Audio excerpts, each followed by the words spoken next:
하나님의 말씀 읽어드리겠습니다. 에베소서 6장 5절부터 9절까지 읽겠습니다. 종들아 두려워하고 떨며 성실한 마음으로 육체의 상전에게 순종하기를 그리스도께 하듯 하여 눈가림만 하여 사람을 기쁘게 하는 자처럼 하지 말고 그리스도의 종들처럼 마음으로 하나님의 뜻을 행하여 단 마음으로 섬기기를 주께 하듯 하고 사람들에게 하듯 하지 말라. 이는 각 사람이 무슨 선을 행하든지 종이나 자유하는 자나 주에게 그대로 받을 줄을 알미니라. 상전들아 너희도 저희에게 이와 같이 하고 공갈을 그치라. 이는 저희와 너희의 상전이 하늘에 계시고 그에게는 외모로 사람을 취하는 일이 없는 줄 너희가 알미니라. 본문을 중심으로 사도 바울의 정신이라는 제목으로 말씀을 나누겠습니다. 인간 사회는 옛날이나 지금이나 그 본질이 항상 같습니다. 사람들로 구성된 사회는 세 가지 계층을 갖습니다. 첫째는 남편과 아내로 이루어진 부부 관계입니다. 둘째는 부모와 자녀들을 중심으로 이루어진 친족 관계입니다. 마지막으로는 이들의 자손들이 번성하여 이루어진 넓은 의미의 사회입니다. 예로부터 이렇게 구성된 사회에는 부리는 자와 또 종이 있어 왔습니다. 에베소서가 기록될 때 역시 상전과 노예가 있었습니다. 당시에는 노예 제도가 전혀 문제가 되지 않던 시대였습니다. 오늘날에는 법적인 노예 제도는 거의 사라졌습니다. 그러나 그럴지라도 사람이 노예와 같이 학대당하고 소외당하는 그런 부조리한 모습은 여전히 존재합니다. 오늘날 노예 제도가 사라졌다고 해서 본문이 우리와 무관한 것은 아닙니다. 왜냐하면 이 본문은 원리적으로 다스리는 자와 다스림을 받는 자들과의 모든 관계에 대해 말하고 있기 때문입니다. 만약 바울 사도께서 이 본문을 오늘날에 기록했다면 바울 사도께서는 고용인과 노동자들의 관계에 대해서 관심을 갖고 또 기록했을 것으로 그렇게 생각해 볼 수도 있습니다. 초대교회 시대에는 약 6천만 명의 노예들이 이스라엘과 유럽과 아시아를 중심으로 살고 있었던 것으로 알려져 있습니다. 당시 사회의 거의 모든 역할은 노예들이 담당했습니다. 노예들의 수는 자유인보다 훨씬 많은 수를 차지했습니다. 당시 노예들은 단순한 노동이나 가사를 돕는 일뿐 아니라 교사, 의사의 기능도 담당했습니다. 쉽게 말씀드려서 오늘날 우리 사회에서 기능적인 역할을 하는 대부분의 직업들이 그 당시에는 다 노예들이 담당했던 직업이라 일들이었다라고 보시면 되겠습니다. 이러한 시대를 배경으로 오늘 본문이 쓰여졌습니다. 바울 사도께서 본문을 기록한 배경은 문맥적으로는 에베소서 5장 12절부터 21절까지입니다. 앞부분이 되겠습니다. 바울 사도께서는 5장 12절부터 21절에서 이미 어떻게 사는 것이 성도가 성령을 따라 사는 삶인지에 대해 다양한 예들을 들면서 강조했습니다. 예를 들면 세월을 아끼고 술 취하지 말고 하나님 아버지께 감사하라 라는 것이 성령을 따라 사는 삶이라고 지적했습니다. 그런 후에 바울 사도께서는 본문을 통해 이제 조금 더 구체적인 관계 속으로 들어가면서 성령을 따라 사는 삶을 계속 깊이 있게 유지하며 살기 위해서 어떻게 해야 하는지를 말하고 있는 것입니다. 그러니까 본문은 우리가 진정으로 성령이 가득한 삶을 살기 위해서는 종교적인 태도나 행위에서 벗어나 실제로 우리의 삶이 일상생활 속에서 어떻게 이루어져야 하는지를 알려주는 것, 즉 성령으로 가득한 삶이 실제 우리의 삶 속에서 어떠한 방향으로 작동돼야 하는지에 대하여 가르친다고 볼 수 있습니다. 진정으로 성령이 가득한 삶이란 제가 설교할 때마다 어떻게 보면 좀 너무 자주 지적드리는 것 같아서 좀 죄송한 마음이 있습니다만 성경 보고 기도하는 것만을 말하지 않습니다. 성경을 보고 기도하는 것은 물론 성령이 가득한 삶을 위해 우리 신자에게 꼭 필요한 일입니다. 그렇지만 딱 나누어서 성경을 보고 기도한다고 해서 저절로 성령이 가득한 삶이 유지된다고 보는 것, 이것은 참으로 큰 오산입니다. 진정으로 성령이 가득한 삶이란 성령의 가르침으로 가득한 삶을 사는 것을 말합니다. 그러기 위해서 물론 그 가르침을 얻기 위해서 성경을 읽고 기도하는 일에 힘써야 하겠지만 이러한 좁고 제한적인 틀을 벗어나서 우리의 모든 삶의 영역이 성령으로 가득한 삶을 살아야 한다는 것을 생각해야 합니다.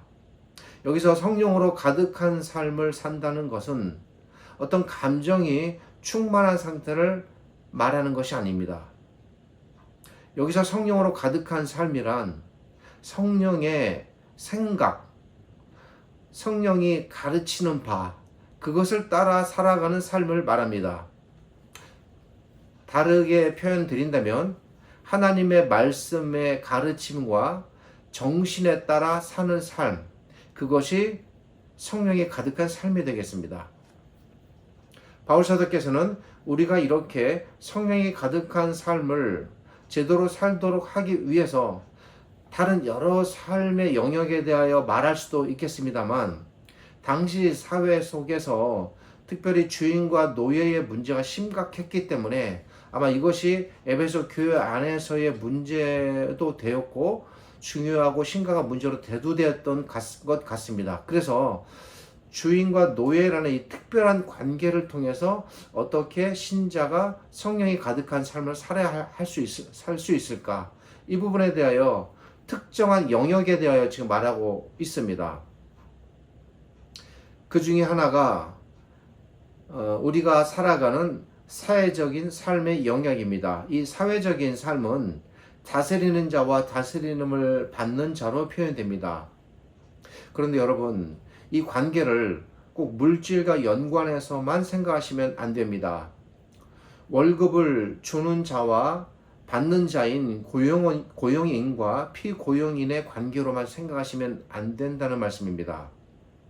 꼭 직장의 관계 속에서만 이 본문을 생각해서 적용하려고 하시면 안 된다는 겁니다.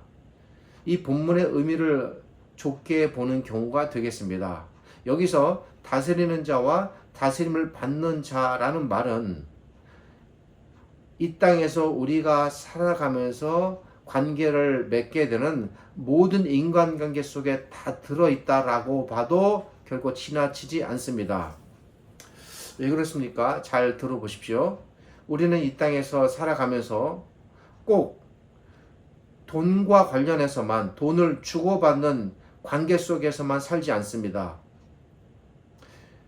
우리는 이 땅에서 살아가면서 거의 모든 삶의 영역 속에서 내가 원튼 원치 않든 언제나 부리는 자와 또 부림을 받는 자의 관계 속에서 살아가게 됩니다. 이것을 너무 또 부정적으로 봐서 종속적인 관계로만 보시면 안 됩니다. 가정에서도 그렇습니다. 가정에서도 이러한 관계가 끊임없이 나타납니다. 가정 안에서도 남편과 아내가 또 꼭 남편이 부리고 아내가 부림을 받는다라는 것이 아니라 때로는 아내가 부리고 남편이 부림을 받을 수도 있습니다. 역할과 일에 따라 얼마든지 이 관계는 수시로 바뀔 수도 있습니다. 아주 작은 일을 할 때에도 이런 역할적 분담은 존재합니다. 그리고 친구들과의 관계에서도 그렇습니다. 또 교회 안에서도 무슨 일을 하든지도 그렇습니다. 이익의 관계를 떠나서, 돈의 문제를 떠나서 어떤 조직, 어떤 단체, 어떤 관계에서든지 언제나 일에 있어서는 일을 주도하는 자와 주도를 받는 자, 일을 시키는 자와 그 시킴을 받아 일을 하는 자로 보통 나눠지게 됩니다. 시키는 자라고 해서 여러분 꼭 지배하는 자라고 생각하시면 안 됩니다. 역할적으로 그냥 시키는 역할을 하고 있다라고 생각하시면 됩니다. 동일하고 동등한 차별이 없는 관계 속에서도 일을 효율적으로 이루기 위해서 얼마든지 시키는 자와 시킴을 받는 자의 역할적 분담은 존재할 수가 있습니다. 모든 자가 다 시키는 자가 될 수 없습니다. 또 모든 자가 다 시킴을 받는 자가 될 수도 없습니다. 그렇게 되면 어떤 일이든지 잘 이루어낼 수가 없습니다. 교회 안이든지 밖이든지 이와 상관없이 우리는 언제나 가정에서도, 친구 관계에서도, 직장에서도, 교회에서도, 모든 사회 관계 속에서 이러한 역할 속에 살아가게 됩니다. 예를 들어 이익과 전혀 상관이 없는 어떤 작은 일을 할 때도 그렇습니다. 그러기에 본문은 우리의 삶 전체의 영역과 연관되어 있다라고 보는 것입니다. 좁은 의미에서 직장의 문제가 아닙니다. 이렇게 우리가 일상의 모든 삶을 살아갈 때 우리는 언제나 부리는 위치와 또는 부림을 받는 위치에 있을 수가 있는데, 내가 오늘은 부리는 자의 위치에 있다가 또 다른 곳에서는 부림을 받는 위치에 있을 수가 있다는 겁니다. 그것은 수시로 수동적으로 바뀌고 변화됩니다.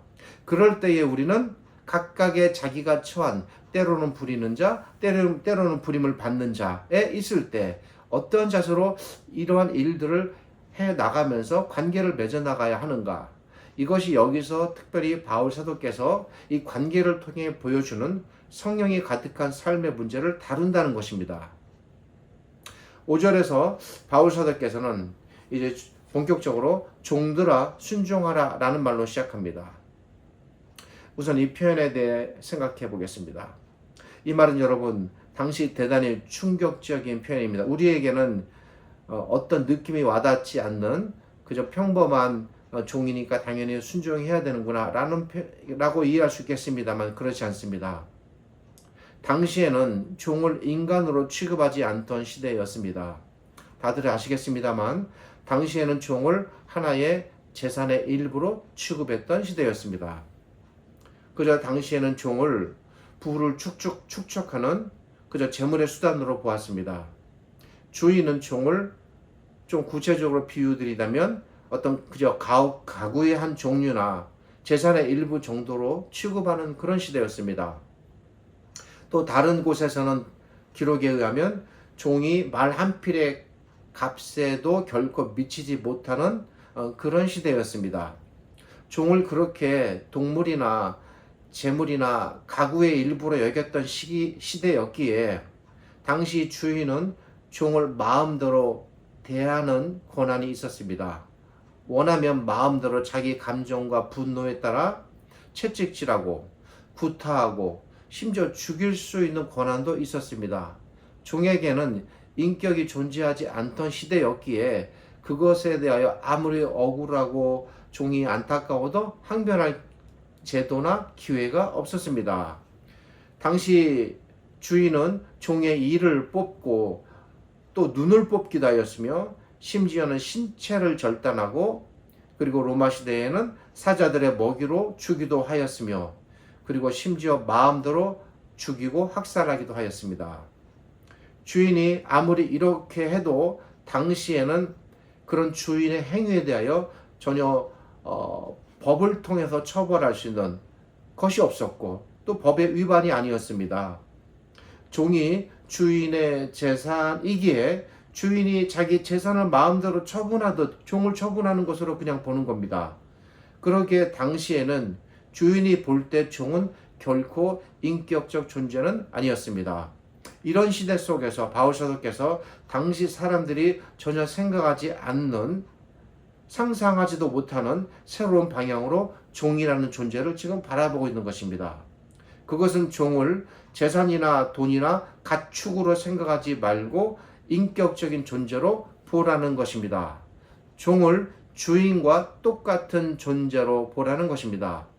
이러한 사실이 바울 사도께서 빌레몬에게 보내는 빌레몬서에 잘 나타납니다.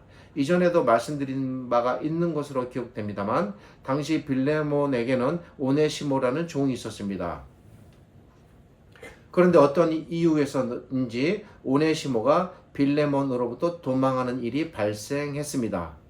뭔가 잘못을 했고 그 잘못에 대한 처벌 때문에 두려워 도망한 것으로 생각이 됩니다. 당연히 빌레몬의 허락 없이 오네시모가 빌레몬으로부터 벗어난 것입니다. 오네시모는 빌레몬으로부터 나와서 바울에게 가는 일이 생깁니다. 이에 바울이 빌레몬에게 복음을 전하고 그를 가르쳐 하나님을 믿고 따르게 합니다. 빌레몬에게 오네시모에 관해 어떻게 해야 할지를 당부하는 서신이 빌레몬서입니다. 바울은 자기가 오네시모를 가르치고 설득해서 이제 빌레몬에게 돌려보내니 오네시모를 용서하고 받아들이라고 말합니다. 그리고 그 다음에 매우 중요한 바울의 생각이 엿보이는 아주 중요한 생각이 표현됩니다. 이후로는 종과 같이 아니하고 종에서 뛰어나 곧 사랑받는 자로 두라. 네가 나를 동무로 알진대 저를 영접하기를 내게 하듯 하라. 무슨 말입니까? 결코 오네시모를 종으로 생각하지 말고 바울을 생각하듯 오네시모를 그렇게 대하라는 것입니다. 무엇입니까? 결코 종이나 노예로 대하지 말라는 것입니다. 당시 아무리 법적으로 노예 제도가 있었다 할지라도 이미 바울의 마음속에서는 사람을 노예로 생각하지 않고 노예로 바라보지 않으며 그리스도 안에서 한 형제로 바라보는 그 인식이 그의 바울의 마음속에 있는 것이었습니다. 이것이 바울 사도의 정신이었습니다.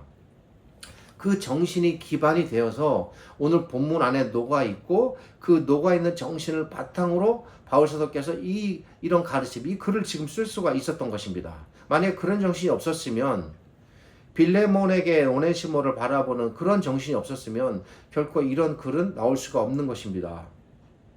바울 사도는 5절에서 종들에게 두려움과 성실함으로 육체의 상전에게 순종하라고 말합니다. 이어서 6절과 7절은 이런 일들을 그리스도께 하듯 하라고 말합니다. 주인 앞에서 눈가림만 하듯 그를 섬기고 돌아서서 욕하는 그런 태도를 버리라고 말하는 것입니다. 일을 할 때에는 주인 앞에서만 잘하는 척하기 위해 그런 모습으로 일하지 말라고 말합니다. 바울 사도께서 이렇게 가르치는 이유는 종들은 진정으로 사람의 종이 아니라 그리스도께 속한 그리스도의 종이기 때문입니다. 그러니까 종들에게 자발적으로 죽게 하듯 주인을 섬기라고 해서 여러분 여기서 종을 격화시키거나 비인격적인 존재로 노예로 봐서 이렇게 주인에게 하라고 말하는 것이 전혀 아닙니다. 이렇게 할 수 있는 근거가 무엇이냐? 종이 죽게 하듯 그리스도께 하듯 주인을 대하라고 말할 수 있는 근거는 무엇이냐? 종을 노예로 보지 않고 그를 인격적인 존재로 보기 때문에 인격적으로 순종할 수 있다라고 보는 것입니다. 종들은 비록 육체의 상전을 섬기고 있지만 궁극적으로는 자신의 삶을 통해서 그리스도를 섬기는 존재로 지금 바울은 보는 것입니다. 그러기에 종들은 육체의 상전을 두려움과 성실과 진실함으로 섬기라고 말하고 있는데 이것은 굴욕적 어쩔 수 없는 노예로서의 섬김이 아니라 자발적이고 인격적인 존재에게 마땅히 그렇게 할 수 있다고 보고 한결같은 마음으로 죽게 하듯 주인들 또한 그렇게 대하라고 말할 수 있는 것입니다. 7절에 단마음이라는 이 표현은 이런 문맥에서 볼 때 종이 참으로 주인이 잘 되기를 바라는 마음을 가지라는 의미로 해석이 됩니다. 진심으로 마음속에서 우러나는 마음으로 종이 주인을 받들 수가 있는 겁니다. 8절에서 바울은 종들이 이렇게 행해야 하는 궁극적 이유를 제시합니다. 그것은 주님께서 이러한 종들의 모든 선을 갚아주실 것이기 때문입니다. 그러니까 종은 주인을 대하되 주인으로만 바라보지 아니하고 주를 보듯 대하기에 그 모든 종의 섬김과 수고와 희생은 주님께서 갚아주실 것으로 표현될 수 있는 겁니다. 갚아주심이란 죽음 이후의 삶뿐 아니라 이 땅에서의 삶을 포함하여 모든 삶에서 갚아주실 것입니다. 그러기에 종들은 낙심하지 말고 선을 행하기에 힘써야 하며 여기까지가 5절부터 8절까지의 의미입니다. 이제 9절에서 바울 사도께서는 이제 상전들을 향하여 가르칩니다. 바울 사도께서는 9절에서 상전들아 너희도 저희에게 이와 같이 하라라고 말합니다. 매우 중요한 표현이 등장합니다. 이와 같이 하라. 이와 같이 하라는 이 말 안에 담겨있는 내용과 의미가 무엇이었습니까? 그것은 바로 종이 주인을 대하되 죽게 하듯 하는 것이었습니다. 그것을 가르쳤습니다.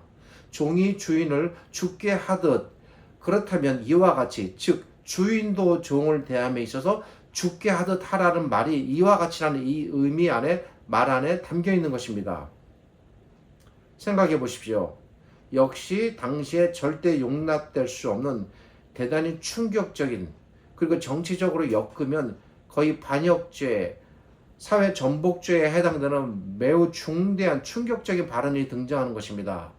바울 사도께서는 5절에서 8절까지 종들에게 두려움과 성실과 진실함으로 주인에게 죽게 하듯 순종하라고 말했습니다. 그런데 그렇게 해야 하듯 똑같이 동일하게 주인도 종을 그렇게 하라는 것입니다.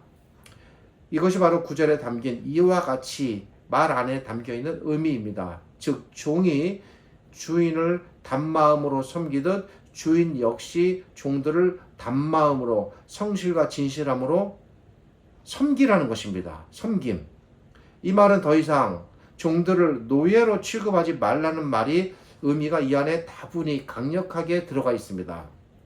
비록 제도적으로는 노예의 신분이나 노예로 취급하는 마음을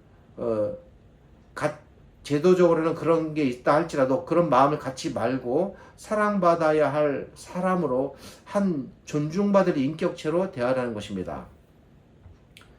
쉽게 풀어 말씀드리면 더 이상 종들을 아까 말씀드린 가구나 재물이나 말이나 소처럼 동물 대하듯 하지 말라는 것입니다. 더 이상 종들을 돈이나 재산 축적의 수단으로 생각하지 말라는 것입니다. 이 말은 종이 주인에게 죽게 하듯 해야 하듯 주인도 종을 죽게 하듯 대하라는 말입니다. 당시 주인이 종을 섬긴다? 이것은 감히 상상할 수도 없는 일이었습니다. 그런데 바울 사도께서는 이 상상할 수도 없는 일을 당시에 지금 말하고 가르치는 것입니다. 20세기까지도 노예 제도가 아주 많은 나라에서 합법적으로 존재했고, 여러분 그리고 지금도 인종차별과 신분차별이 어떤 곳에서 합법적으로 존재하며 세계 곳곳에 이러한 부조리와 불합리가 존재하고 있습니다. 당시의 노예 제도가 합법이었던 때를 생각한다면 바울 사도의 이 생각은 어떤 측면에서 가히 세상을 뒤바꾸는 혁명적 발언이라 할 수가 있습니다. 그러나 진정 주의 제자인 당시의 주인이 성령이 가득한 삶으로 나아가는 길은 그가 자기 노예를, 자기 종을 대하는 바로 그 방식에서부터 출발되어야 한다는 것입니다. 만약에 거기서 출발되지 않고 그 방향이 바로 잡히지 않으면 그가 아무리 그리스도의 제자라 할지라도 그는 결코 성령을 따르는 삶, 성령이 가득한 삶으로 나아갈 수 없는 것입니다. 그것이 바로 시작이고 출발이고 통로였다는 것입니다. 당시에 그리스도를 따른다는, 그리스도를 믿는다는 주인이, 이 자유인이 성령을 따르는 삶을 산다는 것은 한마디로 어디서부터 엿보일 수 있는가? 주인이 자신의 노예를 대함에 있어서 어떤 방식으로 대하는가? 그를 정말 물질이나 재물이나 동물과 같은 노예로 대하지 않고 자신의 노예를 소중한 존중받을 인격체로 바라보며 그를 섬긴다는 그 심정으로 대한다면, 비록 노예라는 제도 자체는 존재한다 할지라도 그렇게 그를 대한다면 그가 바로 성령이 가득한 성령을 따르는 삶이라는 것입니다. 매우 중요하고 어떤 면에서는 아주 사회 근본을 뒤엎을 정도의 충격적인 발언이라 아니할 수가 없는 것입니다. 세상이 거부하고 사회가 거부하고 국가가 거부하고 주변 모든 사람들이 동의하지 않고 인정하지 않으며 조롱해도 진정 그 일이 주의 뜻임을 알기에 행한다면 그런 길을 간다는 것, 그것이 우리 신자에게 요구되는 진정한 성령을 따르는 삶인 것입니다. 어떤 한 주인이 종을 그렇게 소중한 인격체로 죽게 하듯 대한다면 주변의 다른 주인들은 그 주인을 어떻게 바라봤겠습니까? 모두 다 조롱하고 무시하고 결국 동의하지 않으며 그의 생각을 따르지 않았을 것입니다. 당시 주인에게 요구되는 성령이 가득한 삶은 바로 여기서부터라는 것이었습니다. 우리식으로 각색해서 표현드린다면 주인이 그리스도인이 됐다고 하여 아무리 성경을 열심히 보고 기도를 열심히 하고 교회에 빠짐없이 출석하며 섬겨도 그가 여전히 돌아가서는 자기 집안에서 자신의 종을 제물로만 노예로만 바라본다면, 종에 대한 자신의 이런 생각과 인식이 바뀌지 않는다면 그 주인은 결코 성령을 따르는 삶을 살고 있다라고 볼 수 없다는 것이 바울 사도의 생각이고 정신인 것입니다. 이러한 바울의 생각이 바로 빌레몬에게 보여지는 빌레몬서에서 여실하게 드러나는 것입니다. 그런 바울이 어떤 노예를 대한다 할 때 그렇게 노예를 대했겠습니까? 노예로. 바울은 오네시모를 결코 노예로 대하지 않았던 것입니다. 존중받을 그리스도인으로 대했고 죽게 대하듯 바울은 노예인 오네시모를 그렇게 섬기고 받들었던 것입니다. 이것이 바울의 정신입니다. 바울 사도께서는 바로 이러한 이유에서 주인에게 공갈을 그치라고 말합니다. 매우 공격적이고 적극적이며 선언적인 표현입니다. 공갈을 그치라.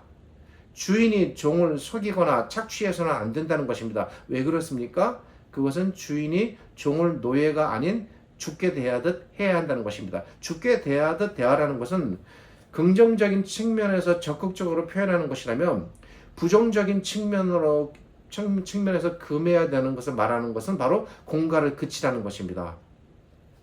바울 사도의 마음속에 그가 노예제도 자체를 반대하고 그 노예제도 자체를 없애려고 하는 그런 정치 사회적인 경향은 나타나지 않습니다만, 그것을 제도적으로 부정한다거나 반대하는 표현은 나타나지 않습니다만, 그의 마음속에는 이미 노예라는 이 존재가 없는 것입니다. 어쩌면 노예 제도 자체도 없었다고 볼 수 있는 것입니다. 바울 사도께서는 이어서 주인이 이렇게 행해야 하는 궁극적인 이유가 무엇인지를 알려줍니다. 그것은 육체의 상전은 또 다른 상전인 하나님을 모시고 있기 때문입니다. 그런 측면에서 노예가 자기의 종이라면 자신은 자기의 주인이신 하나님의 또 종입니다. 그러니까 자기의 노예를 노예로 대할 수 없다는 겁니다. 자기가 하나님을 주인으로 섬기듯 같은 원리로 종을 죽게 대하듯 대하라는 것입니다. 마지막으로 바울 사도께서는 하나님께서 사람을 외모로 취하지 않는다는 표현을 씁니다. 본문과 연관해서 생각해 볼 때 이 말은 하나님께서 사람이 옷을 입고 있는데 이 옷을 입고 있듯 사람은 보이지 아니하는 옷을 입고 있습니다. 그것은 바로 신분, 지위, 역할이라고 볼 수 있습니다. 근데 그것에 따라 입은 옷에 따라 사람을 차별하지 않는다는 겁니다. 이렇게 바울 사도께서 말을 했다는 것은 역설 뒤집어서 생각한다면 차별했다는 것입니다. 그 차별이 교회 밖에뿐만 아니라 교회 안에서도 있었다는 것을 지금 반증적으로 보여주는 것입니다. 사람을 신분에 따라 차별했습니다. 당시에는 그것이 당연했고 어떤 면에서는 정당한 일이었습니다. 사람을 외형, 신분으로 차별하는 일이 당연했고 그것이 만연해 있었고 어떤 사회적, 도덕적 문제가 되지 않았습니다. 당연히 주인이 언제나 높임을 받았고 노예는 언제나 차별받고 학대받고 소외받았습니다. 당시 초대교회 안에서 이런 현상은 많이 나타났습니다. 오늘날의 많은 교회가 이런 문제를 이제 중시해서 이런 일이 교회 안에 없도록 하기 위해서 각별하게 애쓰고 힘쓰는 많은 모습들이 보여질 때 참으로 기쁘고 흐뭇합니다. 그러나 그럼에도 불구하고 간혹 그렇지 않은 경우도 또 많이 있는 것 같습니다. 오늘날 교회를 떠난 신자들의 가장 공통적인 탈교회의 이유들 중 하나는 그들이 교회 안에서 차별받았다는 것입니다. 저는 그런 이야기를 직접 듣기도 하고 간접적으로 전해 듣기도 합니다. 교회를 떠나서 하나님을 모르고 무신의 상태로 살기도 하고 또 교회를 떠나서 성당으로 교적을 바꾸기도 하고 심지어 교회를 떠나서 불교나 다른 종교로 가기도 합니다. 너무 안타까운 일입니다. 교회 안에서 물질로 차별받고 직업으로 차별받고 신분으로 차별받고 사회적 지위의 높고 낮음으로 차별받습니다. 그들은 교회 안에서 상처받았고 그 상처로 인해 교회를 떠나게 됩니다.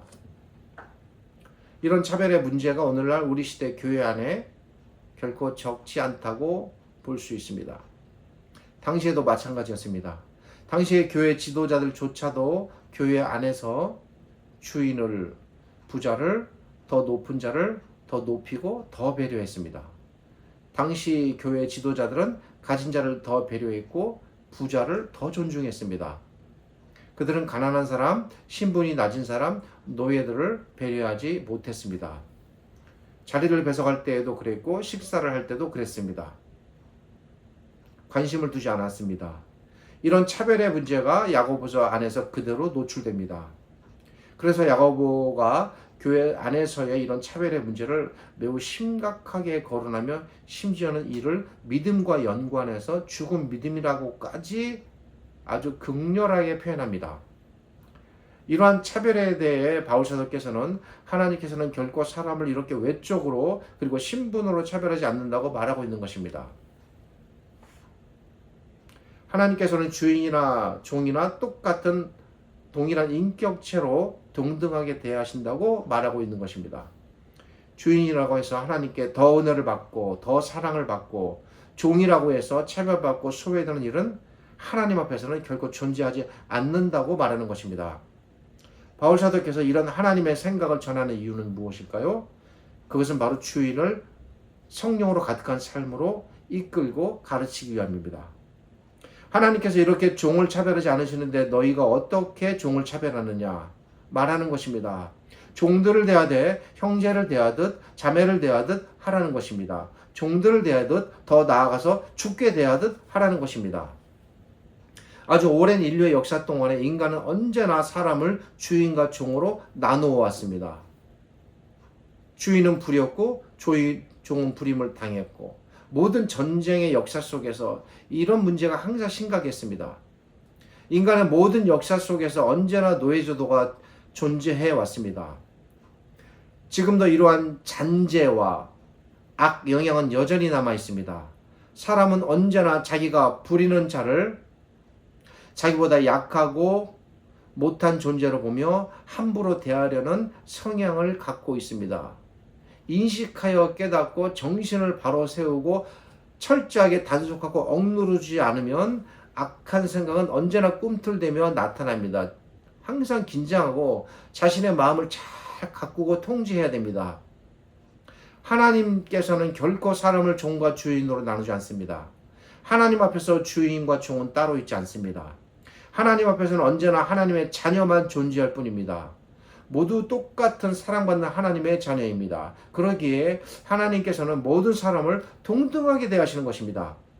바울사도께서는 이러한 가르침을 통해 에베소 교회가 그리스도 안에서 신분의 벽을 뛰어넘으라고 가르치는 것입니다. 바울사도께서는 이 가르침을 통해 에베소 교회에게 서로를 대하듯 주의 형제와 자매로 대할 것을 요구하고 있습니다.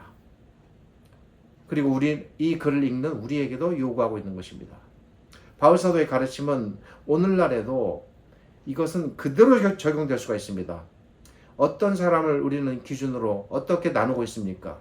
우리는 정말 그 어떤 차별 없이 모든 사람을 참되게 대하고 있습니까? 내가 조금이라도 티끌만큼 더 갖고 있다고 하여 그 티끌조차 없는 사람을 바라보진 않습니까? 내가 어떤 사회적 위치에 있다고 해서 내가 다른 사람들보다 더 나은 대접을 받아야 한다고 생각하지 않습니까? 또 섬김을 받은 만큼 그만큼만 남을 섬기겠다는 타산 속에 사람을 대하지 않습니까? 우리는 이 하나님의 가르침을 나에게 깊이 적용시켜야 합니다. 하나님 앞에서 내가 참되게 사는 길이 무엇인가 진지하게 생각해야 합니다. 그 누구도 그 무엇으로도 차별하지 않고 언제나 존중하고 언제나 귀히 여기고 언제나 모든 일을 주께 하듯 주를 대하듯 섬기는 삶, 이것이 하나님께서 지금 이 기록된 말씀을 통해서 나에게 요구하시는 성령이 가득한 삶입니다. 그리고 이것이 바울 사도가 가지고 계셨던 그분의 정신이었습니다. 기도하겠습니다. 거룩하신 아버지 하나님, 은혜를 감사드립니다. 오늘 말씀을 통해서 우리가 자칫 잊을 수 있고 또 둔해질 수 있고 무뎌질 수 있는 소중한 가르침을 배우게 하시고 또 깨닫게 하심을 감사드립니다.